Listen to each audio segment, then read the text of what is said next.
It's one of those things that when people start saying this is like, as a mother, it's like, I think 9/11 was bad. Speaking as a mother. It's like, yeah, I mean, I think we all thought 9/11 was bad. No. As a mother, I think 9/11 was bad. It's like, yeah, again, sure. Yeah. No one's on the other side of this.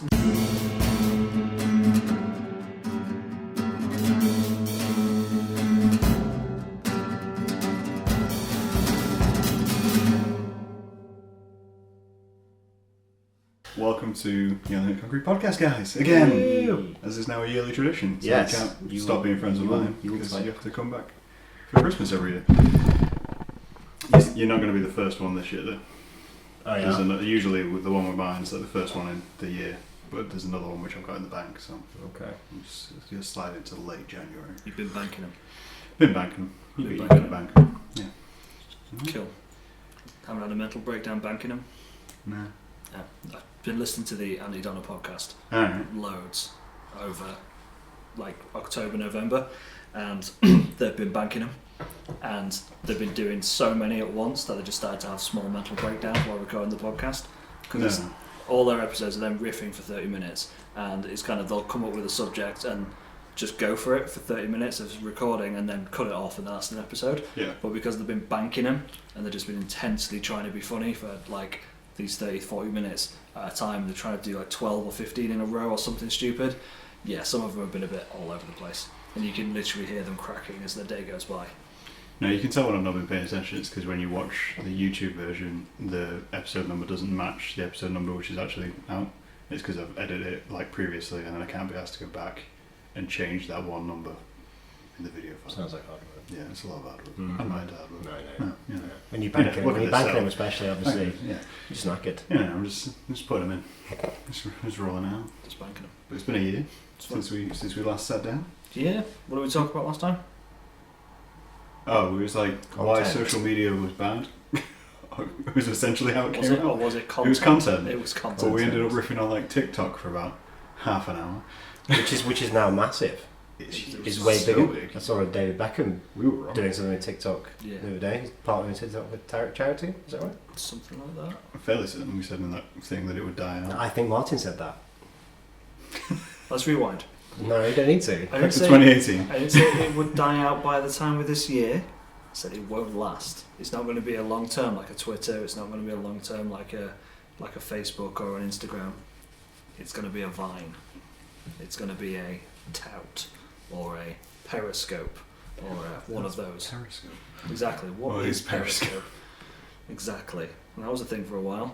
That was go live, and that was it. So it was like Instagram Live or Facebook Live, but the app. I do think Instagram TV is going to go. IGTV. Yeah. Yeah, it's I don't just see a bit. that being a thing. It's kind of just nothing. Yeah. It's like an extra thing you can do. And they just introduced like emojis to Facebook or something like that, where you can do your face. So basically, it's like the Wii Fit creator. Yes, iPhone. It's the iPhone, though. Yeah. It's not Facebook. It's iPhone. Yeah. Yes. Some terribleness. Yeah. No, like TikTok will touch wood. It's not wood. That's plastic. Yeah, that'll go the way of Vine or whatever. It's just a mess.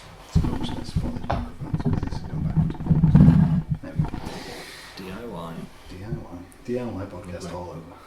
That's what we see.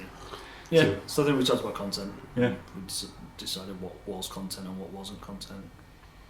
I don't think there's been anything particularly new on that front.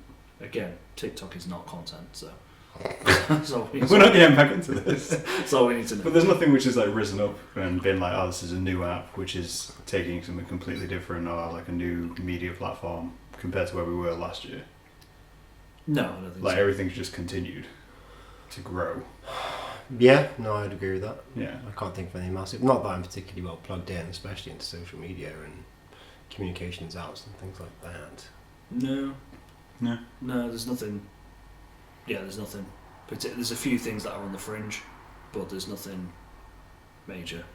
So if anything, there's been more of a backlash, a back roll. People are sort of clocking on more to how social media can actually be quite intrusive and Yeah. Did we have all the Cambridge Analytica stuff before? I think the last episode. It was before the last episode, wasn't Just? it? It was definitely before, but we didn't. Yeah. I think we talked about it. Because you go on. It was all the data protection that was stuff. that was the election, wasn't it? Mm, US election. was it? It was all No, post. Post. Yeah, Yeah. it was like 2017. Just get out of that. Yeah. Yeah.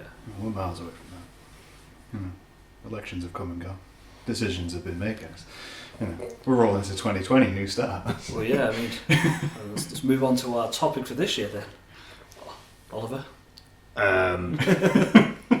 Well, we decided and forgot about.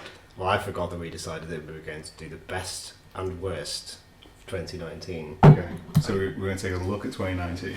I think, if we just do each do a best and a worst and a maybe a wild card or something. When we spoke like about that. it, the idea was like you pick your best thing and your worst thing, right? And you can throw a wild card in there if you want to do an honourable mention. So is this like?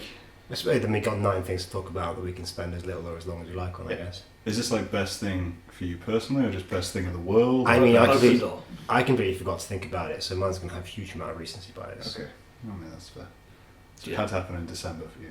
Yes, but I did have a lot to choose from, but Well, I know what my least favourite thing from 2019 is, but I don't know what my most favourite thing from 2019 is. Because these kinds of things usually annoy me. Like Facebook did that thing where it comes along and says, "Oh, here's your year in review," and literally everything it chose for me happened in the last 3 months. Mm-hmm.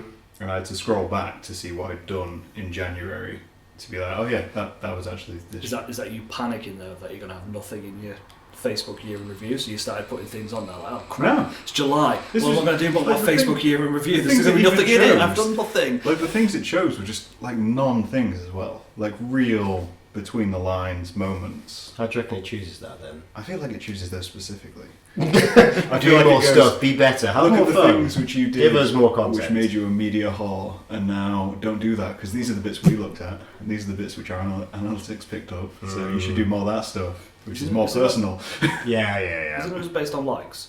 Surely. I don't know because it didn't pick things which were most liked. Yeah, I don't think it'd do that either. That was my initial reaction. Then Graham said that, and I was like, Could be. maybe it's more to do It's with like the whole maybe they try and Instagram steer best of you. 9 thing, Yeah. which is based off likes. Yeah, your best 9 on Instagram. But Instagram's recently changed that thing with likes. So when you view a post, you don't see the number But of you don't likes. see likes anymore. It just yeah. says and others. So you have to open it up to see how many likes, so people aren't so focused on that number, Interesting. which is a really nice move. Yeah, like Wow. You now just see liked by, and then that's someone you know, Yeah. and then And others. others. That's You can go on and count. really interesting. Yeah. Yeah, they trialled it in Canada. I mean, like this one, liked by thousands of people, and it's kind of like they trialled it. I think Canada was it that they trialled it. I don't And know. then I feel like Canada's the wrong place to try something. They're Rolled really it easy out. going on everything. yeah, that was like okay, Yeah. whatever's liked in it. Like it went really well in that trial. Yeah, but in Canada. Is that going to try an attempt to make it more about yourself rather than something that's going to please other people? Yeah, it's that kind of. Mental health. You're not panicking about your likes and the way your likes look to other people. Mhm. Yeah.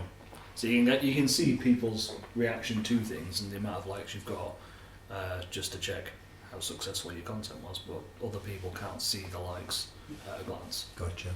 and judge the content. They can't based scroll on- and judge you. Yeah, basically, it's not the old scroll and judge. Yeah, fair enough. I'm no longer on Instagram because that's all I'm on there. Oh, that's, Scrolling that's and probably a positive. I wonder how many will follow suit. Don't know.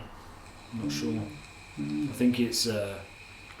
I'm in two minds about it. I mean, it's not a bad thing. I mean, you can still check your likes if you want to. It's fine. It still tells you who likes it. Yeah. It's just, yeah. But then again, I don't know if it's a good thing. But then I don't think like a bullying 14-year-old girl would think. So like, yeah. It's fair. Alright, do we want to start with negatives or do we want to start with positives? Do we want to end this on a high or a low? Well, there's 3 of us, so I guess we could go positive, negative, positive, negative, positive, negative, positive. And I feel like we could just bring down the middle of the podcast, so anyone listening is like, this year's been terrible, and then really raise it up at the end. Of actually, there's 3 good things which came out of this year, which is pretty damn good. Yeah, I mean, I don't know what my good thing is, so I Also need gives to you a bit think more about time that. to Yeah. think. Time to think. Yeah. Yeah. Well, I say, Martyn, you go first, and Since hope you you're already not know. picking the same thing I'm going to pick. Sure. What's the worst thing about 2019? The elections. Fuck. Just the election? The UK election, Okay. Brexit, the political discourse in the country, like not even the result, whatever.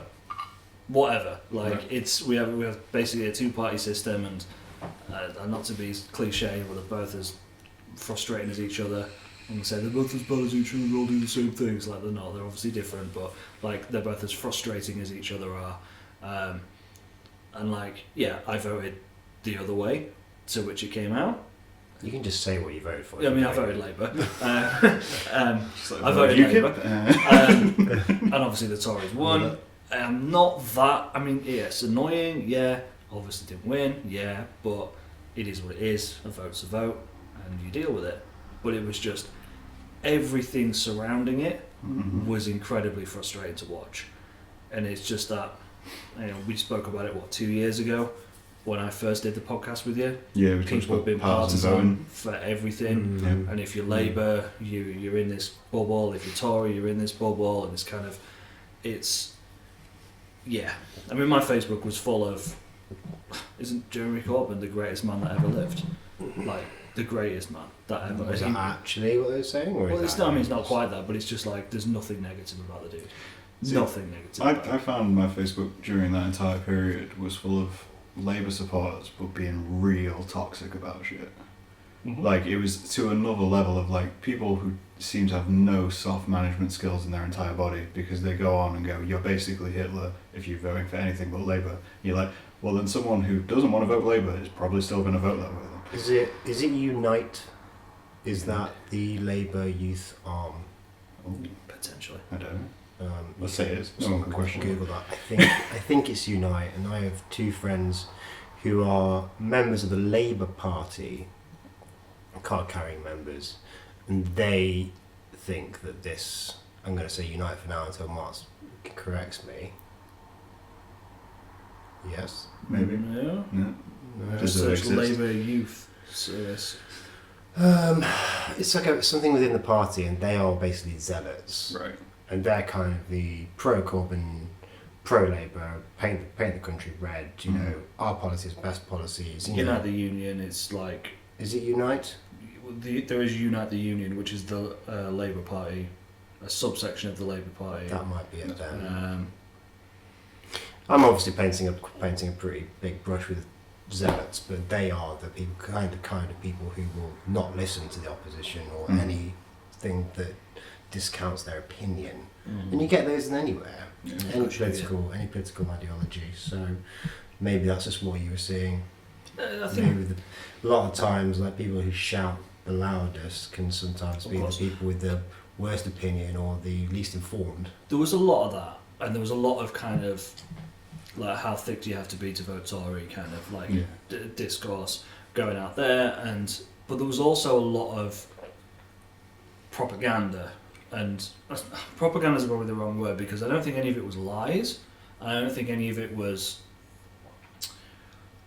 particularly negative in the grand scheme of things, even for the other side of it, the party, even from someone on the other side looking at it and going, not going heavily negative with it, but there was just a lot of like flyers of like, here's 5 really positive talking points about the Labour Party. That's all they do. They don't do anything else. These are the 5 points you care about. They're going to wipe out student debt. They're going to give you free internet. They're going to raise minimum wage. And it's like, okay, cool. Here's your 5 big talking points, and it's kind of plaster, all with that.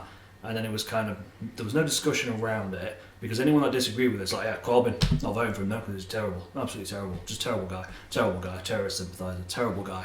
And it's just like, okay, well, you're not, no one's attacking policy, no one's going, well, actually, no, I don't think this is fiscally possible, the thing that they're proposing here, not even the 5 things you've got here. Have you heard their plan for, this? And there was no discourse, it was just shouting. It was a month of shouting. But even leading up to it, when we knew we were going to end up with an election in some way, shape or form, and the fallout of still not getting Brexit done. I remember like literally sat last February when it was kind of like deadlines looming, and we're like, still not got it? Okay, well, May's failed again. May's been chucked out again. That's the wonderful thing about this podcast, is I started doing this basically at the start of the discussion of the election of Theresa May. That was like the first one. There's me and Jack, and we sat down and we were like, we're not going to discuss the election. That's the only thing we're not going to discuss. And this has been going for like 3 years. Like, it's just been a long road. Mm-hmm. The worst thing about 2019.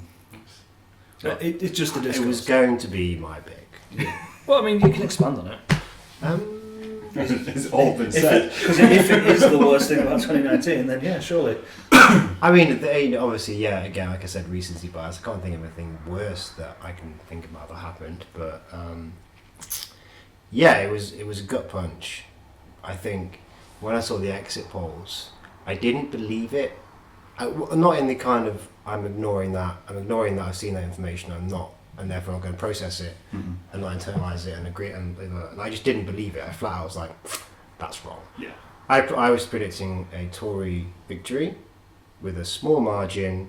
Then there would still be dissenting Tories within the party, and they still wouldn't be able to govern properly, and there'd still be like hung parliament situation. Not even hung parliament. They'd still have a majority, but they would not be able to push their legislation because they wouldn't be able to get the votes because there would be MPs within the party who didn't agree with the government or with Boris Johnson and the cabinet and what have you. But yeah, then the actual numbers came out, and I watched about 3 hours of the actual election. I got home from work, and I was just devastated. It was so deflating. Really. Deflating was what we used at the time, wasn't it? Yeah. We sat there the next day, just going, "Oh, it's deflating." Yeah. Just deflating. So yeah, it was very disappointing because I did have this. When I woke up, I had this feeling that there might be some change, even if it wasn't after the election and say the Labour Party had been elected and then they were having the same dialogue about Brexit. At least it'd be someone else doing most of the talking.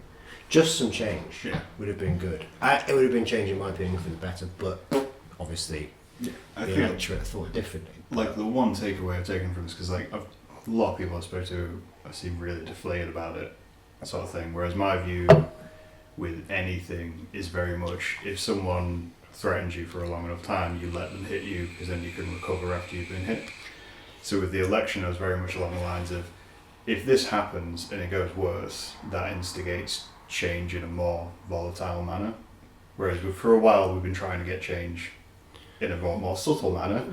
Whereas this goes, it's going to get so bad things will change. Things have changed. They've just changed drastically in the wrong direction. Yeah.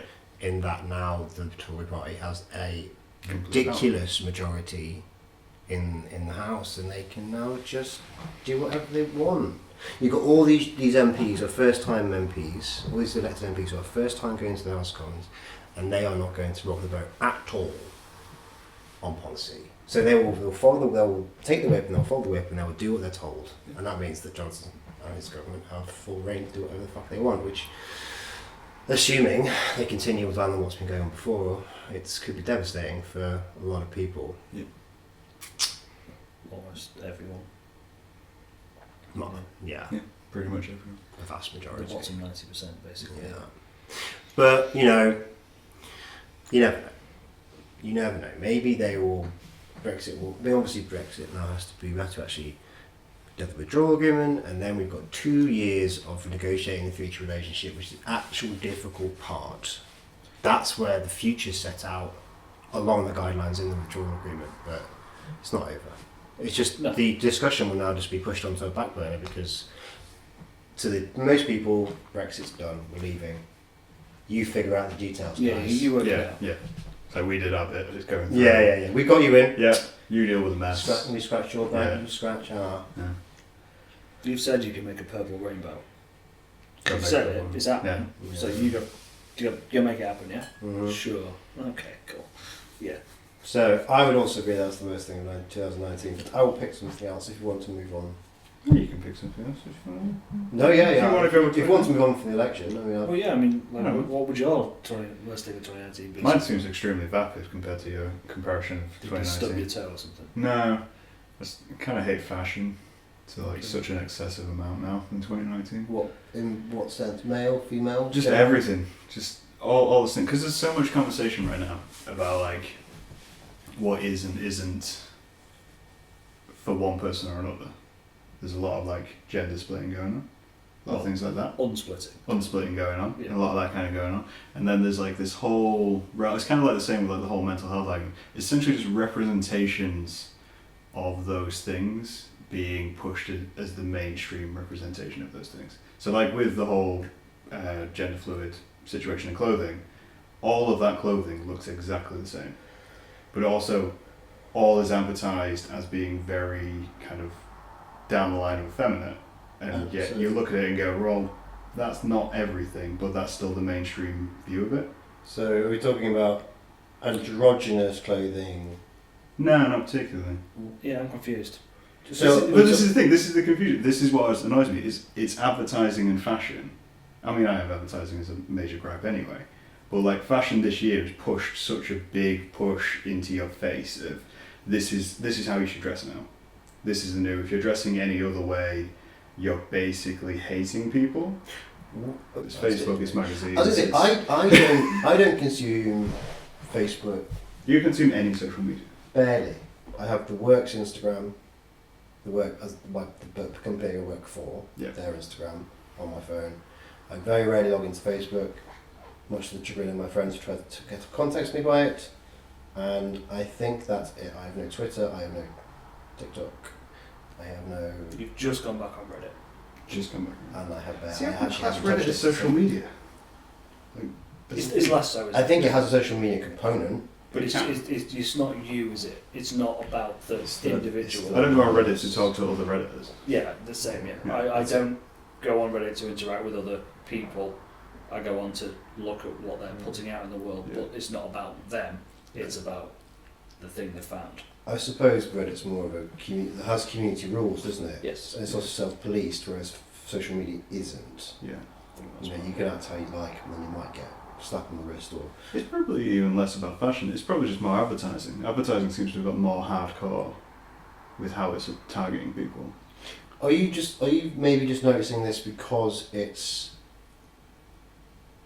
this particular type of advertising, or what they're advertising to you disagree with, therefore you're noticing it more? No, because it's one of these things of, I think it's just more, because social media is targeted and advertising is targeted, it's just gotten more, I don't know, splitting with the way it's advertised. And because the way social media platforms work is by generating controversy to get clicks and likes and blah, blah, blah, blah. That's all media. Yeah, they're pushing it down that line. So it's like, advertising way back when was seen as something which is like, oh, you know, bring people in, convince them our product's good, and that kind of thing. Instead now it's got this whole twist of bring people in and then tell them that they're evil if they don't do it, sort of thing. So how I'm interested, because how has an advert in your mind made you feel that you're wrong by not capitulating with the advert? By telling me I'm wrong.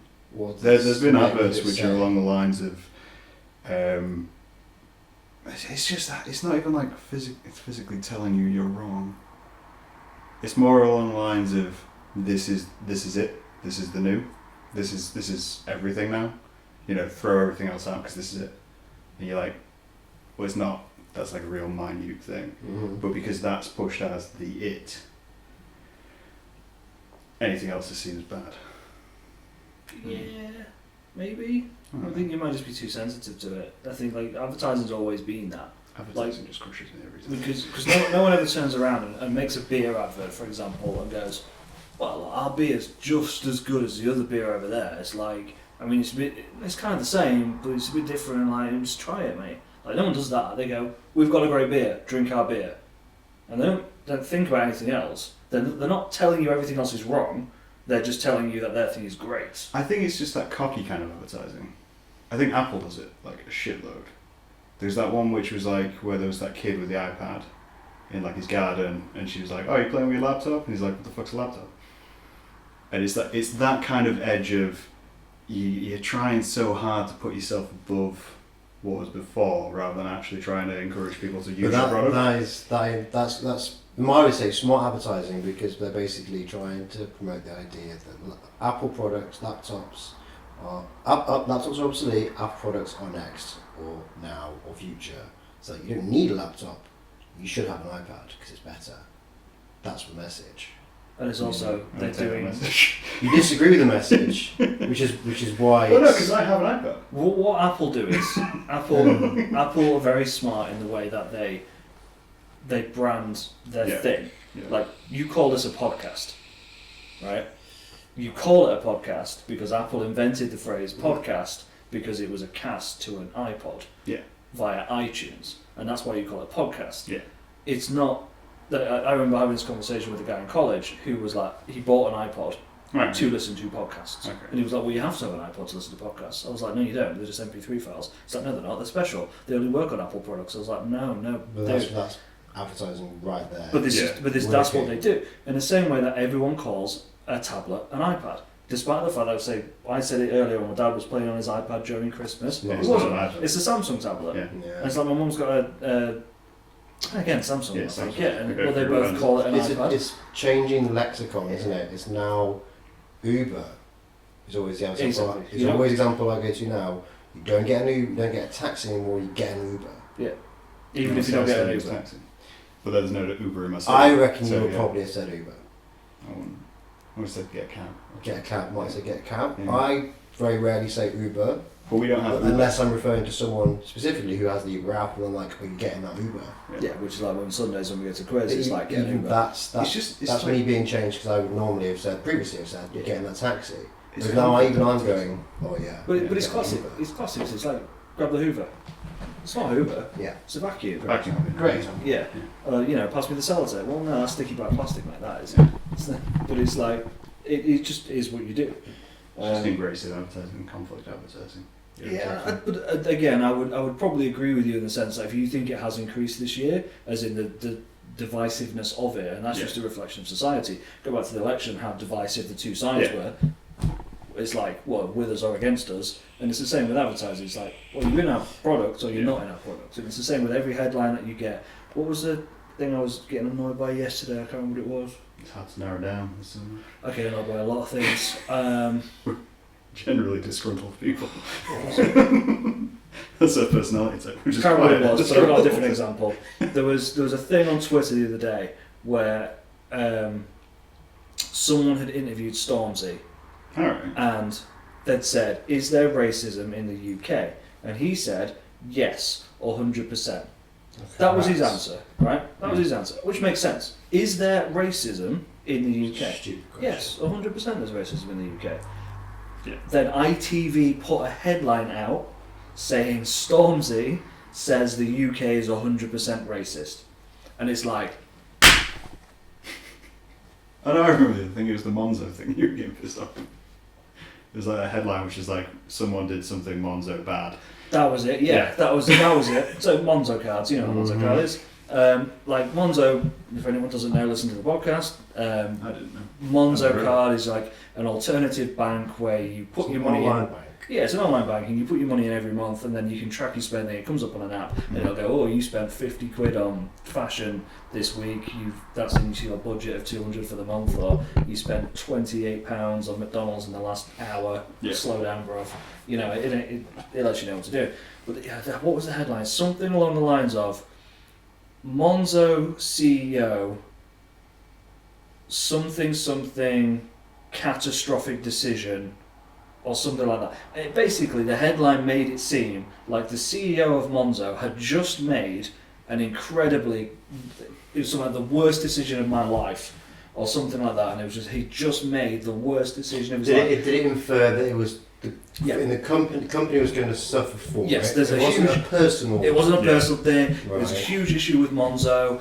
Like, oh my god, shit's about to go down. If you got your money in Monzo, start panicking right now. And then you click, and it's like 4 sentences and a video, and just explaining that, yeah, well, when I was in college with a couple of the guys, we were about to start the Monzo thing, and they were like, do you want to invest in it? And I was like, 50-50, 50-50, yeah, I'm in.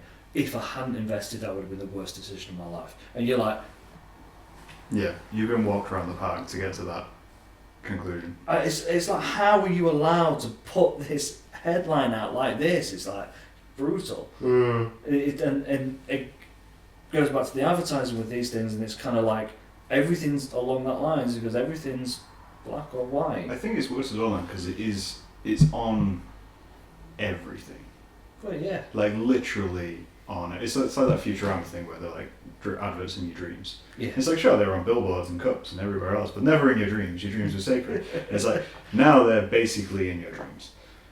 They're basically because like every app you open on your phone advertises to you, even if it's not something which is meant to advertise to you. At some point there will be an advert version within that phone, and it's like, okay, and then even your phone, you buy a handset and the handset starts advertising to you as soon as you open it up. It's like, this isn't just a phone anymore, this is just adverts in my hand. I can never use it as a phone, but I'm always being advertised. Yeah. So you see like 100% more this year. No, it is something. I picked up on that. It's the constant. So I use like apps on my phone, like a lot of games and things like that. Yeah. And yeah, it's advert fatigue you get just throughout your day. Yeah. Well, I ignore it now. Like, I so just don't notice these things, especially when there's crappy games where it's like, I'll move close to the microphone. So there's a lot of stuff which is like, I can tune out now. Advertising, I don't think anyone can tune it out. You are susceptible to it, and that's just life. And anyone that says they're not is lying. But it's like those games on your phone, which the aim of the app is just to keep you playing to serve you ads. That's it. There's no progress to it. Yeah, it's to make money for the people who have developed it by getting ad sponsorship. When you get into it, it's like, finish the level, okay, wait 5 seconds, close the ad, click next, oh, I've got a box, open the box, watch an ad to close the box, but I can skip up to 10 seconds. And it's those, don't know what they are. So I downloaded this little game yesterday whilst I was sat with my family at Christmas, and it was like, the game is like got some pretty little graphics, and it's a little man who runs across the screen with a gun, and then he jumps around and you have to press the screen at the right time to shoot the guys as the laser's pointing at them. Okay. Yeah, level last, it's called Barry Gunman or something. Yeah, I think I've actually played it, Yeah, right, okay, look, cool little advertising thing, looks cool, okay, it's cool. Yeah. Couple of levels, press gun, shoot, brilliant. And each level is about 15 seconds long, and there's an advert after everyone. Then there's the shop. Watch this advert to get this gun. There's about 1,700 guns in it. And then you realise that this is not, it looks cool, it's a little development, nice little animation, but it's just there to serve you ads. The whole thing is designed for that. There's nothing innovative, there's no game, people trying to express, themselves or trying to develop new techniques or anything. The levels don't end either, they just keep going. Keep going. And it's just, man. Yeah, it's everywhere, it's insidious. Absolutely insidious. It's ingrained now. Which could brings to a question actually, like how much would you pay to have your phone ad free, for example? Or would you pay to have like certain hours of the day ad free if there was a service for that, or phone subscriptions came with that, or you could maybe get a a contract, but you could have it £20 more for ad-free content, just as a hypothetical. I reckon the price of Prime, Amazon Prime, £80 a year, not $79.99. I think that's if like someone said to me, £80 a year, and any apps you download from the App Store, the iPhone, Apple App Store, they're going to be guaranteed to not serve you those shitty ads. I'd be like, yeah, I'd really consider doing that. Really would. I don't mind social advertising, because obviously I'm in social advertising. I do digital. Yeah. I do social media marketing. That's a lot different to like. Yes, it's vastly, and because it's part of the inbuilt feed. It's not disruptive. Like you scroll past an extra picture on Instagram of like some nice speakers. Oh, that's the end of the world, is it? And it's all integrated in the way that those apps actually work. Yeah. Whereas it's that disruptive advertising that I'd want to get rid of. Yeah. And if someone said you would not have that on your web browser, on your phone, whatever, for £80 a year, yeah, probably. Yeah, I think I might do the same, to be honest. It has to be obviously the price, wouldn't it, if it was £80 maybe. If it was more, double, twice, 3 times as much as that, probably not. Probably not. But it's like, how you won't log onto every website nowadays, and it's like, data protection, okay, accept, change this. It's now getting to a point where I think people's brains are now starting to get angry. I mean, it is literally the worst. I wonder how many people would go, you know what, fuck it, I actually want to repeal this, just so my browsing isn't so incredibly interrupted. It stops using sites. If I go onto any site and it tells me off using ad blocker, I leave the website. It's like, oh, please turn off ad blocker. I'm like, no. Ad block's slightly different, because I think some ad block is a little bit less annoying.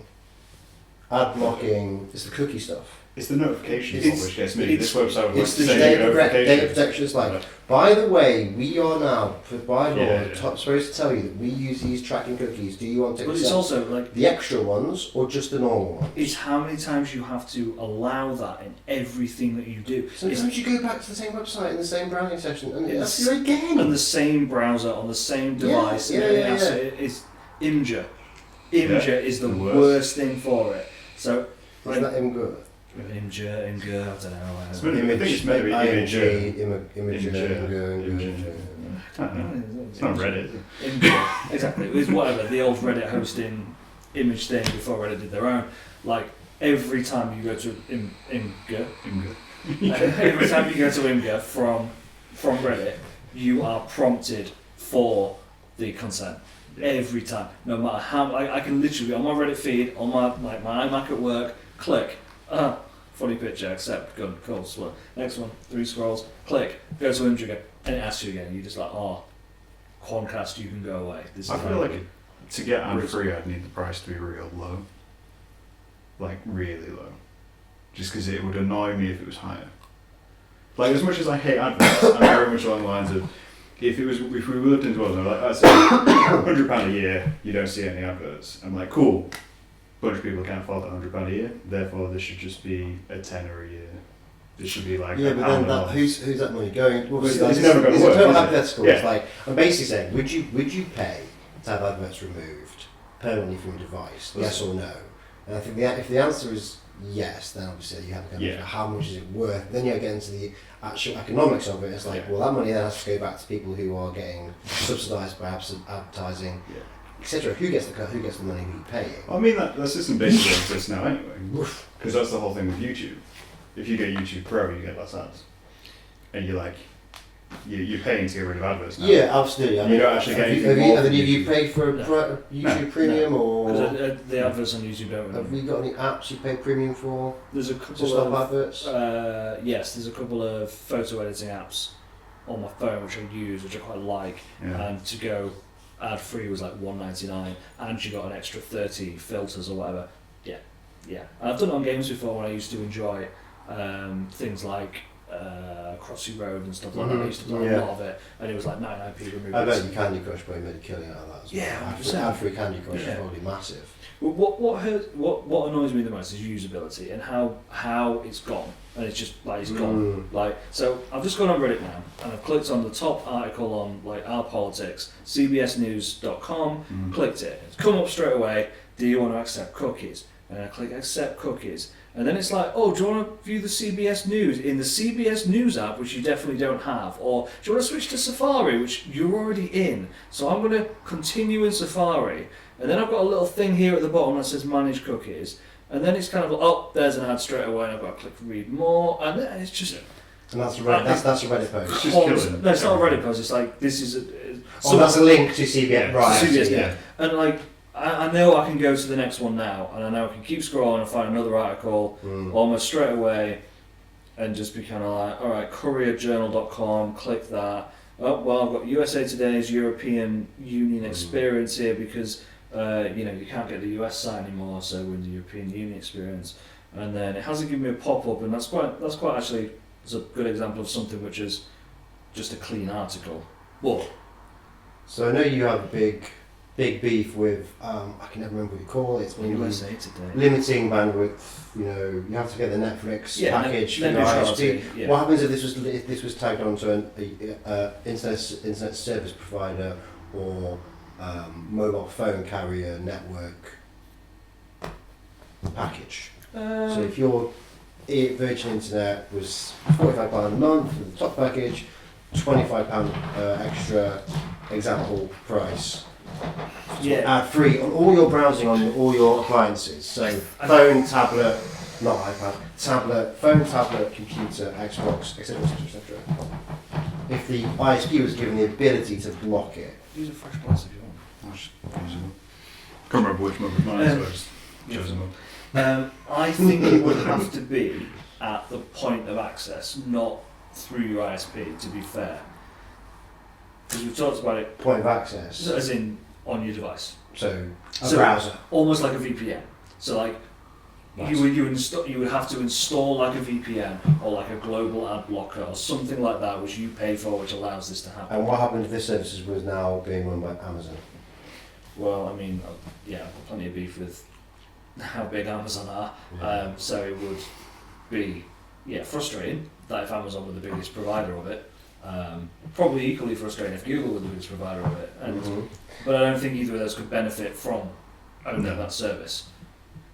Sure they could.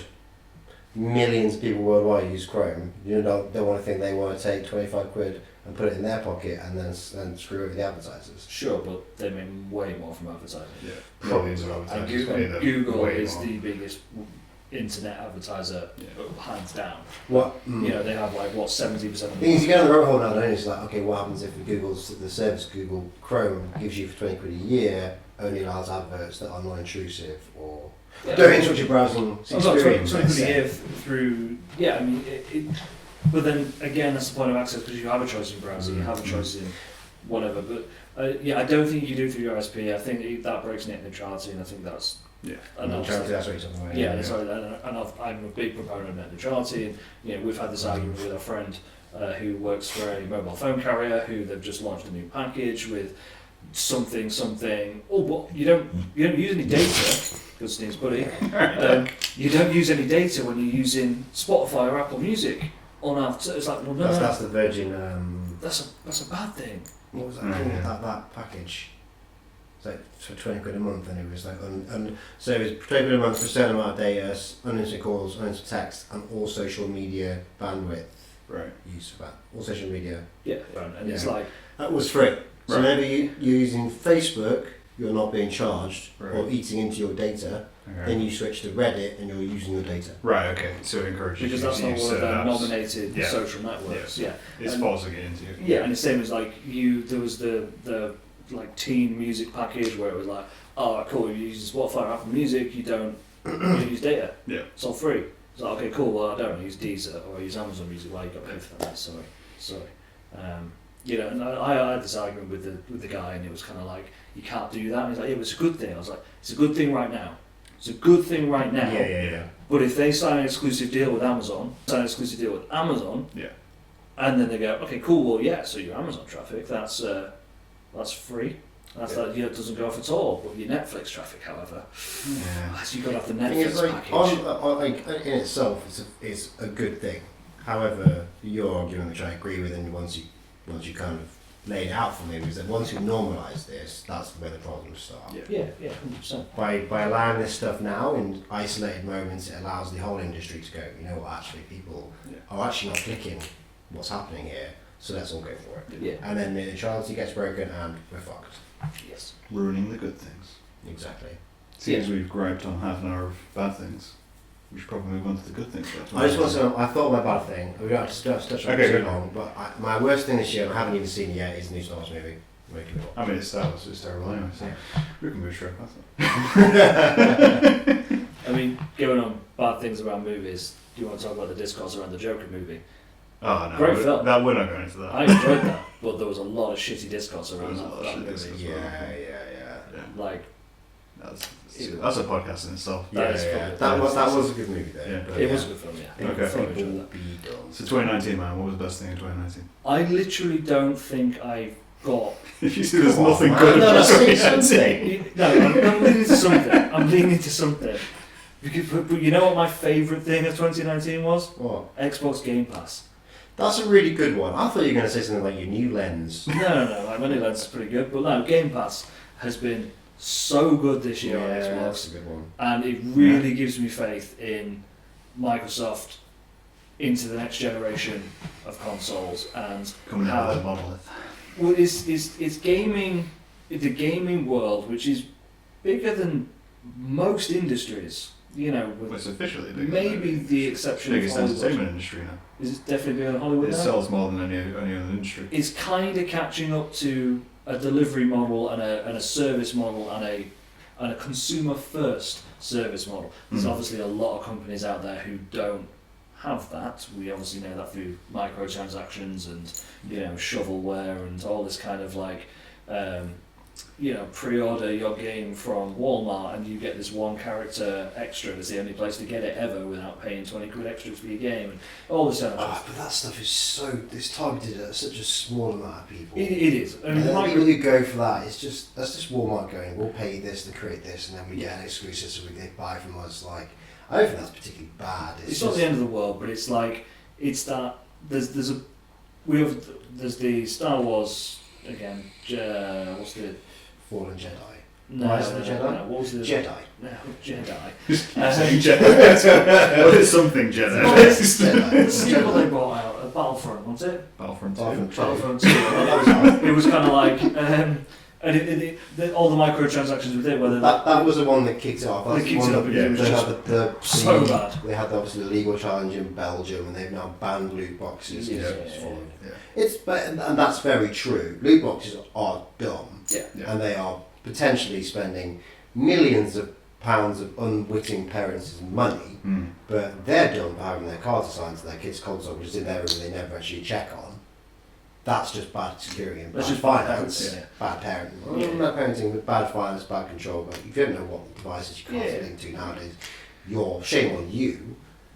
The loot box. If you're the person who goes and buys all this money and has all this spare ready income and spends it on loot boxes, that's your choice, man. Of course it is, as long as it's cosmetic.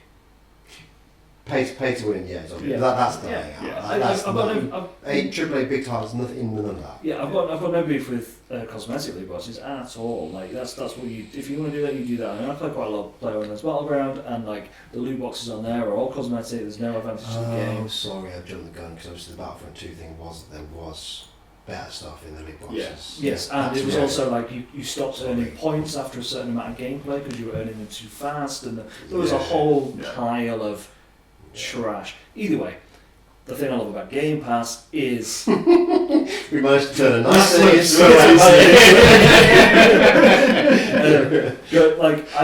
I'm really happy that they've developed this kind of Netflixy model with it. The fact that they're committed to putting their first party games on there. The fact that it's also working really, really well for studios as well. You know, the amount of kind of we've been sat talking about Untitled Goose Game for like the last kind of before we came on the podcast, and it's like the fact that game is hugely hyped at the moment. It came out of nowhere, hugely hyped on PC and was it Switch that came out first? Yeah, I think something like that. And then when it's jumping onto PS4 and Xbox One, they had the confidence in the model to put it straight on Game Pass on the Xbox. And it's like, I'm glad it's working out for everyone. It's working out for me. It's working out great for me. I've played loads of games this year I wouldn't have played if I had to purchase them. And me just paying my $12.99 a month is it, which includes my gold, my Game Pass, and my Game Pass PC, which I never use. But it's great. Yeah, I think it definitely synergizes with how I find that I play games nowadays. I've noticed myself playing games in a different way in the last couple of years. Is where I used to come home and I'd play the same game for 3 hours a night, 4 hours a night, 4 days a week until I'd finished it or until I got super bored of it. And I do that for a couple of weeks, a month or so. Whereas now I do tend to flick and change and not finish things and play things for a couple of hours and never come back to it. And Game Pass is great for that because it's more an evening entertainment than it is a whole. It is a good gaming session. Your session can now spread across 4 games because you've got 200 to choose from. You don't have to sit there and play the same game for 1 hour and be bored. Yeah, sure. And it's made me it's probably made me a little bit of a worse person with it. If I'm not enjoying the game straight away, I'll sack it off. Made you more fickle. Yeah, a little bit more fickle with it. And where before, if I'd have taken a chance on the game and purchased it in a sale or whatever, I'd have played it for a lot longer. Just before I gave up on it. But it's also let me discover games that I wouldn't have played before. I wouldn't have had the confidence to buy or the confidence in the products or whatever to buy. So Cool. That's a good one. I just think as a structured service, and don't get me wrong, the Xbox library, not to sound like an advert for Microsoft, it could be better. We know in terms of exclusives this year or the last this generation, Sony has had more desirable exclusives. especially for some of my tastes as well. Like, you know, not even just the AAAs like Last of Us or Horizon or anything like that, but even some of the indie titles that Chris Gay talks about with us, it's kind of like, oh crap, yeah, I can't play that for another 8-9 months on Xbox. But then again, do I have to worry about it because it'll probably come to Game Pass eventually, and it's just I'll play it when I get around to it. Which is fine. That's a good way to be. You know? Yeah. Like, play what's available now, and you can wait for that stuff to turn up. Of course, but I've got tremendous value out of it, and I think the way it works as a service is pretty flawless. Good. Yeah, and I was happy with that as the way the industry's going. Good. So that was a Microsoft. Ollie. Yeah. With little time to prepare, well, loads of time to prepare, but I mean, I'm going to to prepare, and recency bias. My favourite thing this year has happened offline, and it's been consistently fun, and it's going to the pub quiz. Alright. Well, I have Bit of also, social commentary, social community activity. Yeah, it's been obviously I'm part of this pub quiz, and I thoroughly enjoyed the pub quiz as well. yeah, It wasn't good enough to make it top 2019. it wasn't. I think still in your pants on the sofa playing Games Pass is probably always going to top the pub quiz. Okay. However, as a getting away from the sofa Yeah. and just going to the not even a local pub, we have to get a cab to get there. Oh, we actually have to get a cab, or do we have to get an Uber? Oh. Well done, Martin. Ruined it. You ruined it. Yeah, I've really enjoyed it. I genuinely look forward to it week on week. Things, it wraps up things. I fucking love playing games. Like whether that be computer games, board games, you know, just I Spy. Activity games, yeah. Quiz is a game. They have this other thing in the quiz, which is, I'm not going to name the pub because they do this illegal gambling thing called Sticky 13s, and it's like a card game. Like it's basically bingo with cards. Yeah. You pay a quid to put into the pot, and then the announcer reads out the cards as he draws them from the pack, and when he reads out all the numbers of all the cards that you have in your pack, you should make a shout, and then if you're the first person to do it, you win the pot of money, minus the amount they put in, a percentage or whatever, into the grand prize thing, which you can win. And when we went, the grand prize is like 200 quid. When we started going to the pub, it was 200 quid. Yeah, and obviously it was a DS1, then it starts again, all that kind of stuff. But the whole experience, even though the pub is bang average, the food is below average. The food is distinctly And average. then the drinks are fine, but they've got their own brewery, so some of the beers it's cheap, and it's just we were there for about 2.5 hours. The stuff for Bishop as well. Yeah. I mean, you're slipping into that negative realm again. No, fine. Mr. Negs over there. We've still been every week for the last 7 weeks. And it's just something to look forward to, and it's actually because we want to win it one day. I think we'll keep going. Really, realistically, It was in some form or another, because there's been like different makeups of the team, different people have been, not everyone's gone every week, so it's also a social point where, you know, every week we know we're going to the quiz, so you can always go and there will always be some people there who part of your friendship group, so you can have like a little community thing there. And I imagine as we go more, we get to know the staff, there's that. It builds like a community event, even though we're not part of the local community, but yeah, we're not pub it's regulars. the pub we're community. Yeah. We're quiz regulars. Yeah. Yeah. I just really enjoyed it. No, I have to. So, Like, yeah. I genuinely have to. Like, it's been a nice kind of like bookend to the week every week, and it's kind of sets me up for that kind of trudge to work on a Monday morning kind of thing. Yeah, no, I fully enjoyed it. Like, Yeah. I like that the quiz is quite hard as well. I like that it's not. Yeah, it's challenging. Well, what triggered us off was we went to. What were we out for? We were off for the birthday. We went Yeah, to a local bar's quiz and it was Bad. bad. Right. It was poor. It was There's only 10 questions. Yeah, they were all based around one single topic as well. And it didn't help that we didn't know nothing about the topic. It was Friday night dinner was the topic, Right, which is that Channel 4 show. Yeah. Like, no clue. None of us had ever watched it. Yeah. Luckily, a couple of the things were linked to the in-betweeners, which we'd seen, and we were like, okay, cool, right, because all the kids in it, sweet. Yeah. And then it was just bad. Right. Delivered badly, questions were bad, it was bad. So we were like, okay, let's look for a better. So yeah, we sat down the week after and we were like, let's look for a good quiz, and we googled it and we just went to the first one that was recommended and was on a night that we were both off, and we went and We did walk to the front pub first though. yeah, it was the wrong The first time.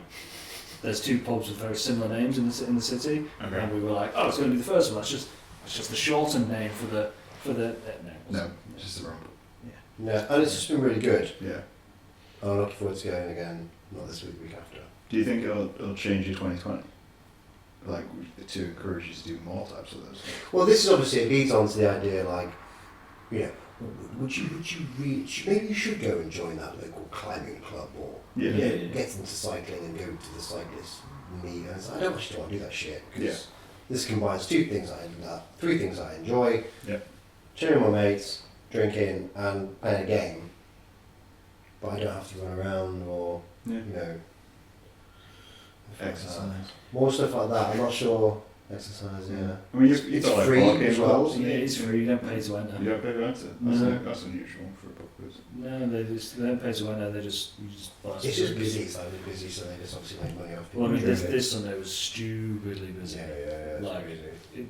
Last couple of weeks have been medium, Yeah. whereas this Sunday there was like 20 teams. I think there was. The pub's not even that big. Yeah. It's like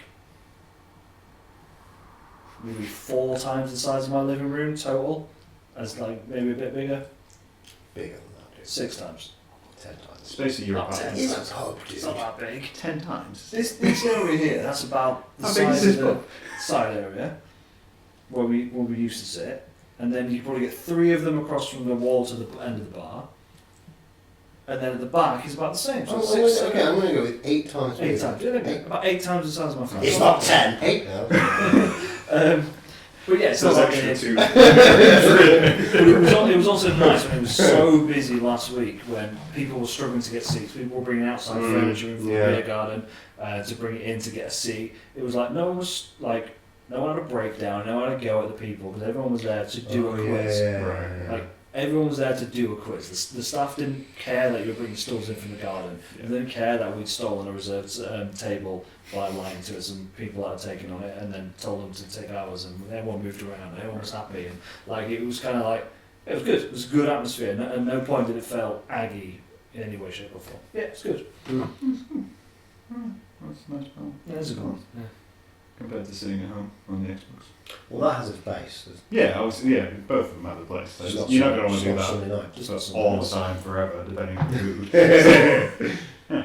Fair enough. What's your best thing in 2019? I don't know. So I originally had a thought, and I didn't realise I didn't want to pick a product. You can pick product. I don't want to pick a product. Okay. I don't want that to be the best thing Easy 'cause it's of a Game Pass. year. No, because I don't even own an Xbox. Oh, Because originally I was thinking Google Maps, because I use Google Maps like an absolute pile, Oh, right, okay. like an absolute pile. But it blends into the thing which I think should be the thing, which was because I went travelling a couple of times this year, and the idea of doing solo travel was my best thing in 2019. Okay, cool. And just that whole idea of, because being single, you generally go to places with people, but I tried to go on my own. And I went to Canada this year for like 2 weeks. Yeah. Went out to London to see some gigs on my own. And it was just that whole thing of solo travel. But I use Google Maps a lot when I'm doing it, so it's kind of Okay. Something I've never really got the balls to go and do on my own, really. Single travel, solo travel. It's something which I'm recommending more and more to people. Mm. Like, because it seems like a big thing, but thanks to stuff like Google Maps and technology we have, it is no longer like a completely threatening thing. Because I use it to get around cities by having headphone in my pocket, set where I want to go, and then I'm just walking along the street with music on, and then I get a direction in my ear about where I am and how I'm going. So you've got that full security, even though you don't got anyone there. So you don't feel lost, you don't feel scared or anything like that, you just kind of go and do it. And then you get to see more. It's just a completely different experience to going with friends or a partner or anything like that. Like even friends I have who are in relationships, I've said that they should go on solo trips. Go see something which only you want to see, only you're interested in, or you've got like a curiosity about. Oh, that's a good one. It's a good recommendation. So, Solo travel. Yeah, I mean, there's 2 types of solo travel in my head. Okay. There's like the type you did, Yeah. which was you went to Canada, you mapped out where you wanted to see, Yeah. you had yourself a route, and you were kind of like, okay, this is what I want to see, these are the cities I'm in, this is where I'm staying, all good, vaguely planned for the most part, but you were by yourself, Yeah. And you weren't relying on interaction with other people to enjoy that trip. Yeah. The kind of solo travel I don't think I would enjoy is I'm in a hostel here, and I'm just going to interact with these people. Yeah. And I've got no absolutely. I've got no money, and I'm just going to interact with these people, and that's my holiday. Yeah. I don't think I would enjoy that. Yeah, I'm the same. I'm not a social butterfly. I'm not very good at meeting new people or just joining a group who I don't know and going on an adventure. Like, not for me. I would definitely do what you did. Yeah. But there is very much a personal kind of achievement, confidence building, element to doing that. It's like, I do that on my own. I feel better about myself. I know that my abilities can at least include and then maybe extend beyond that. Well, I took my first solo flight this year. And that was back from New York. I'm from New York. So even though I went to New York with a friend, because we booked at different times, we ended up on separate flights, and we also had separate loyalty programs. So I flew with Virgin, she flew with BA. And it was kind of like we both met at Heathrow, and then we took separate terminals, did our flights by ourselves. And I'm not saying this is even close to just traveling by yourself, but it was kind of like, it's probably the first time I've actually taken a flight with no one else who also knows the check-in time or which terminal I should be at, and who goes through security with you, and like all this kind of stuff. And you're just like, that was like a nice experience. I mean, it's a long old flight, but it was a nice experience. It's very cathartic. Kind of like you just doing what you do. You do get your inside your own head with that kind of stuff, don't you? It's like, am I prepared? Also, are we prepared? Have we got this? Have we got that? When you do it on your own, it's all in your own way of organising things. Yeah. So you don't wait for anyone, you just do whatever you want. Yeah, you do it, and you got no one second guessing you. Yeah. Or you got no one saying, are you okay? Are you aware of what's going on? Do we have to converse on this again? It's like, it's just on you, you know what you're doing, essentially every step. It's like cooking, isn't it? I hate cooking with someone else. Yeah, it's bollock. Like, I can cook. Right. I'll cook my way though. Okay. Yeah. I just feel like before this last year, I feel like you could have solo traveled, but there was a lot more risk doing it. Like, it was a bigger push to yourself. Whereas now, with the level of tech we have, it's really not that. I would say that. I think that would apply to the last 4 or 5 years. Yeah. Yeah, I think Google Maps, Uber, the fact that you've got communication tools in your pocket that don't rely on cellular devices. So if I can get Wi-Fi, I can message any one of you in some way, shape or form. Like, I think the last 3 to 4 or 5 years maybe, I think that's been relatively true, and then more and more true as the time goes on. I feel it's just been refined. Yeah. But you would think there's reliance on those things maybe makes you less prepared for when you are unable to rely on them. Yeah, sure. Potentially, yeah. I don't know. I feel like if you did it enough and you had complete reliance on them, I think, because nothing tends to go out all at once, sort of thing. So like if you were in a city you didn't know and you were using apps to order food and apps to get around and everything like that, you get enough experience of dealing with those situations that you're like, right, if one of these things is down, I'll still actually be okay, because there's a lot of muscle memory which goes into it. So you're like, okay, crap, my food app's died, but I do know where I am because I've got maps to find locations. I know I can go to these places, and that's less threatening to me now that I've interacted with a bunch of randoms than it was when I didn't even have like an inlet to get into that sort of thing. Mm-hmm. Yeah, so maps like your directions, you're like, no, actually I remember where I am. Even things like mobile banking, so you go back to the Monzo card or whatever. If you were in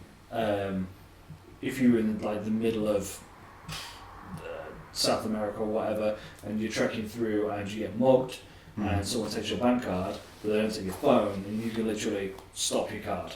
Yeah. You've still got money, you've still got all your money there, but you still don't have your physical card. Now there's a way around it. Now there's okay, well I've still got money, I haven't been completely rinsed, I'm fine to go forward here with something else. There'll be an alternative way to do this, in some way, shape or form. And if you do get your phone nicked and you needed a map to get somewhere else, you are pretty certain you can find a internet-based device in some way, shape or form to get you to your next location.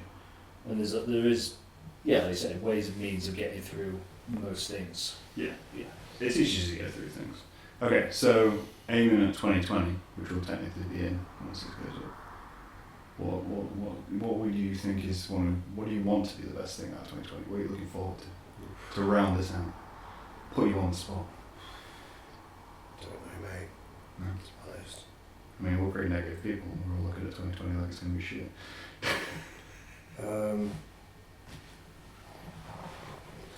I don't know. I mean, assuming that no one I work with will ever see this, I'd probably quite like to change job next year. Yeah, okay. I'm pretty bored. I feel like I've hit a ceiling. I would probably second that to a point. Yeah. But just some personal development. I think some more diversity just in day to day. Especially why the quiz has been so nice. More diversity into your week. I think more weekly diversity would be nice, but maybe that would come with a change of job structure or something. Yeah. I don't think there's a bad thing staying for in 2020. People say in 2021.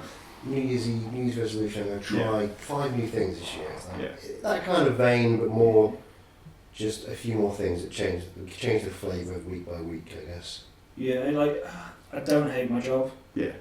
I just feel like I've hit a ceiling, and I feel like I kind of do the same thing over and over again now. And whereas that's fine for some people, it's not for me. Yeah. I think I either need a new job to give me new challenges, or I need to open up that ceiling and start seeing what's above it where I already am. Yeah. And I think that's going to be important for me this year. But yeah, like you say, it's more like a change of week to week, isn't it? Yeah. It's kind of like... I don't know if that necessarily comes through employment change, but yeah, just but then again, some things. It could be things like we just both agree to book off like the first Tuesday of every month and then we do something. Yeah, I mean, but that just sounds so like you're kind of forcing it. It is a little forcing. The quiz happened organically, if we're using that as an example. Well, we've talked about, what's that secret cinema thing in London for Stranger Things. Like, let's go do that. Let's just work it out. We'll already put on. We'll talk about that afterwards. Great. I think that's a good message to round out with. Like the amount of stuff we've been through, I feel like looking at 2020, it's a part of it's just being open to your opportunities and trying to find opportunities instead of just looking at things like I'm pretty stable, I can do whatever. Just expanding that out.